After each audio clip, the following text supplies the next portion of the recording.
A lot of our city councils are now trying to become sanctuary cities for illegal immigrants. Even though there was a massive invasion on our border, rapists have been found, child molesters were found in these raids, trafficked children were found in these raids. Can you explain, before we really delve into the raids, the danger of losing federal funding for these cities, especially something like Carpinteria and Ventura, when President Trump, in his first term, gave these cities $300 million for the Thomas Fire? What would happen to these cities if they become sanctuary and start violating federal law? Yeah. So, I mean, these cities are crazy for taking these actions that they have been taking recently. And they're Ventura, toothless. they're just dangerous. Ventura had a couple really, really long hearings for something that they called the CARES The CARE policy Act. passing. I live in Ventura now, and one of the issues in Ventura is there is a big water project that's been underway, and a lot of the funding that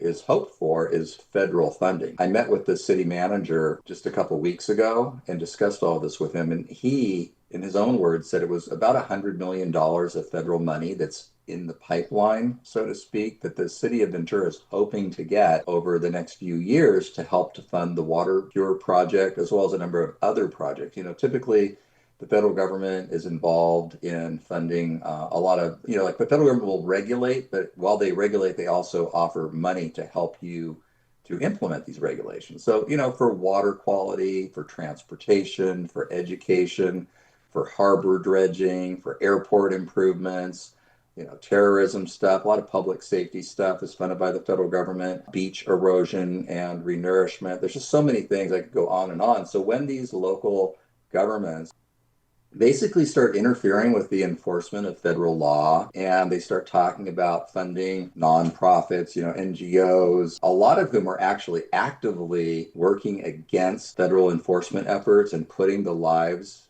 of the federal officers and their families in danger. When the cities start going down that road, that's a really dangerous road to go down.